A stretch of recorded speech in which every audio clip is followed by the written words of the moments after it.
Mwiriwe neza muraho.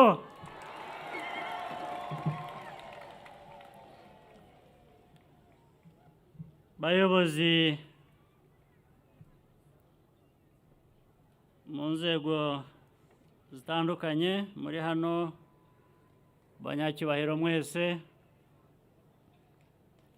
hari abashyitsi bandi bari hano,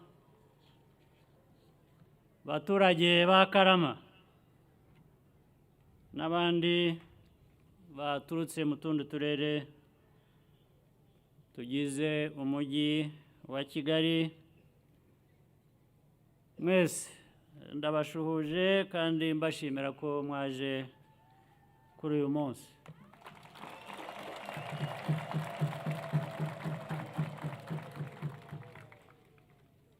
Uyu munsi rero ni umunsi uganisha ku wundi munsi mukuru. Mu by'ukuri ni umunsi ukubiyemo iminsi ibiri: umunsi w'ubwigenge, umunsi wo kwibohora. Ngira ngo kwibohora n'indi ntambwe nini yubakira ku bwigenge. Ndabashimiye rero ko mwaje hano ngo twizihize iyo minsi yombi mu munsi umwe ubifatanya. Tuzagira ejo, kandi bikaba byakozwe mu buryo hari ibikorwa bigaragazwa bijyana n'uko kwibohora atari amagambo gusa, ahubwo harimo ibikorwa.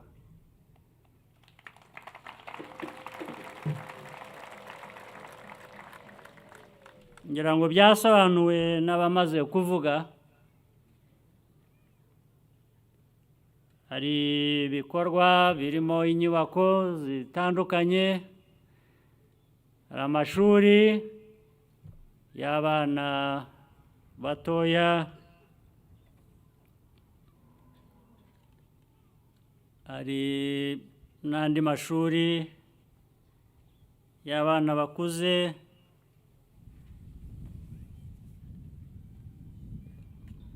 n'ibindi bitandukanye. Noneho n'aho abantu baba rero batuye, abantu bari batujwe nabi cyangwa batuye nabi, ahantu ubundi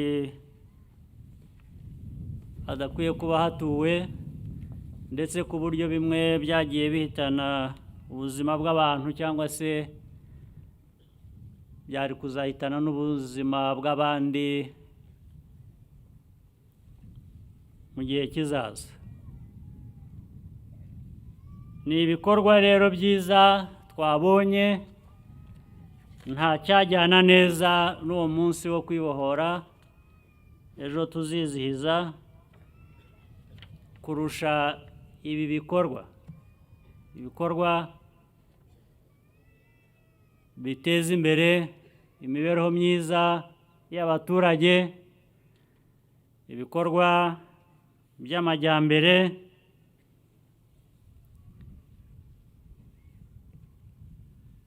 nta cyabiruta muri ubwo buryo.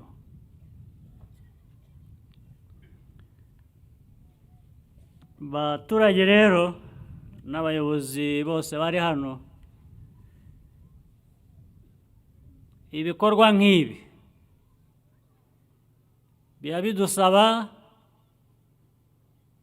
gukora byinshi birenze ibi twabonye. Ni urugero rw'ibindi byinshi dukwiriye kuba dukora.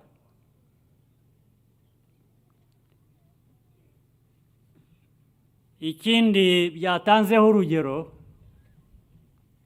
ni ubufatanye bw'inzego za leta, uruhare rwa leta, ariko n'ubufatanye hagati ya leta n'abaturage ubwabo. Twifuza ko n'uwari ufite intege nke uba wagejejweho ibikorwa nk'ibi, umudamu wari umaze kutubwira inzu yabonye yahawe hamwe n'abandi, ubwo ni ukuvuga ngo nicyo twifuriza abanyarwanda bose bataragera kuri urwo rwego rwo kuba batuye ahantu heza cyangwa batuye neza.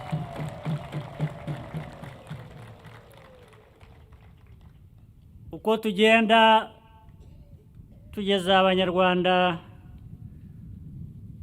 aho ibyo bikorwa,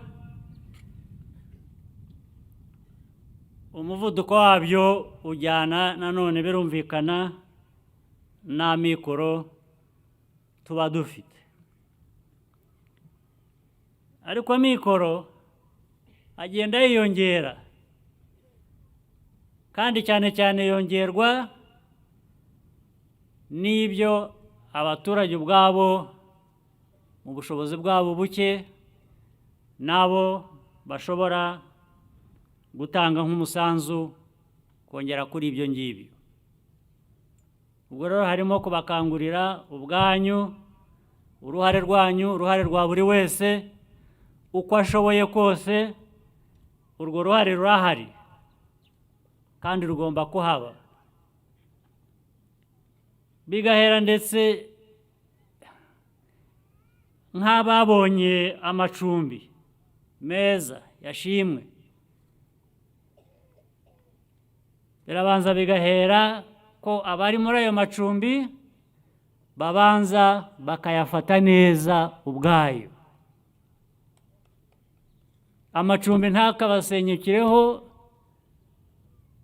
muba mufite mu bushobozi bwanyu kugira icyo mukora kugira ngo amacumbi atabasenyukira hejuru, bikadusubiza inyuma wa wundi wari wabonye icumbi utari urifite, bikamusubiza aho yari ari. Ibyo mubifite mu bushobozi bwanyu.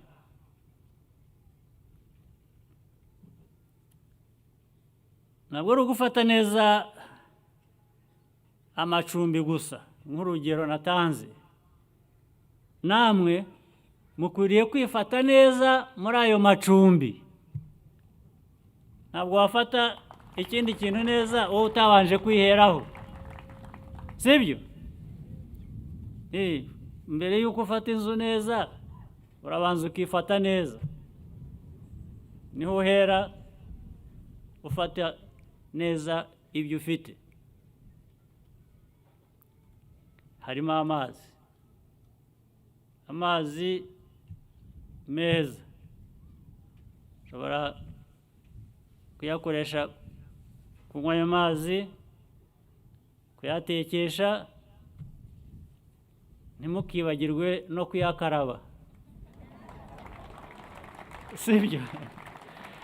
Nibyo navugaga ko ibindi byose ntiwabifata neza utihereyeho, sibyo? None se muri mwebwe hari uwanga kuba akeye? Niho uhera,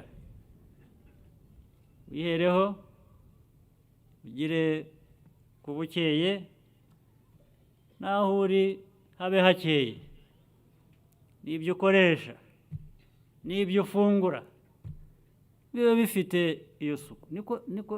Niko kwibohora, niko gufunguka mu mutwe.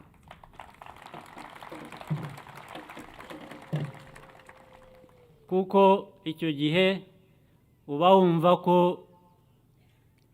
ubuzima bwiza ntabwo ari ubw'abandi gusa, bahandi. Ubuzima bwiza ni ubwacu twese, abanyarwanda twese. Ntabwo byagera no mu banyarwanda ngo bube ubwa bamwe bwo kuba ubw'abandi, sibyo? Turashaka ko buri munyarwanda wese agira ubuzima bwiza. agezwaho ibyiza bimuteza imbere kandi afitemo uruhare, niko tuzashobora kuba dushingira neza ku ijambo kwibohora, ariko noneho tukagira ibikorwa kurusha amagambo. Baturage rero mwese, ibyo sindi bubitindeho cyane, nababwiye ko ari byo twifuriza buri munyarwanda, ari rwo rugamba turiho, urundi rwararangiye, urwo turiho ni urw'umutekano, ni urw'amajyambere, ni urw'ibikorwa, bityo tukaba abanyarwanda, tukaba u Rwanda, tukaba abanyafurika, tukaba Afurika dukwiriye kuba turi, sibyo?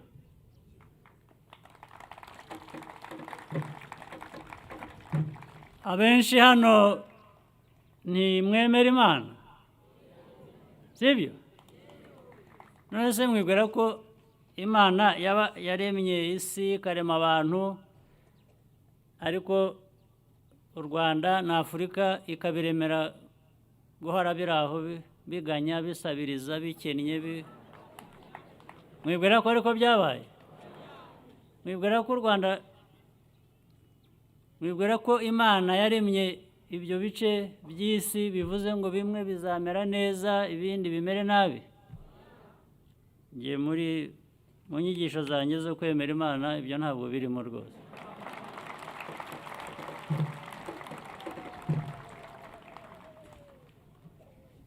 Mu nyigisho genzi zo kwemera ni ukuvuga ngo muri wowe, muri jyewe harimo ubushobozi, harimo uburenganzira byo kumera neza nk'uko abantu bakwiye kuba bamera neza aho baba bari hose.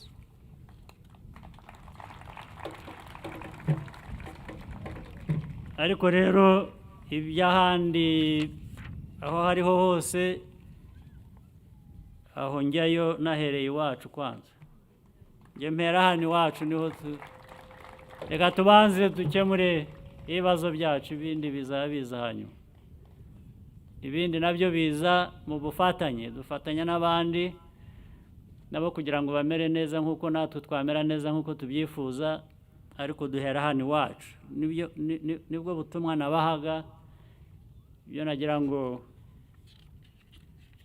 dutahane, tubikurikize, tubishingireho, dutera imbere nk'uko bikwiye. Ijambo ryanjye rero ndarihina kugira ngo bareke mutahe, muve ku zuba, mujye gukora ibindi bibafitiye akamaro, hanyuma tuzongere duhure ejo aho tuzashobora guhurira hose, twibuka uyu munsi wo kwibohora, twibuka icyo uvuze, twibuka n'abo bose babigizemo uruhare, ari abariho ari abatakiriho. Murakoze cyane.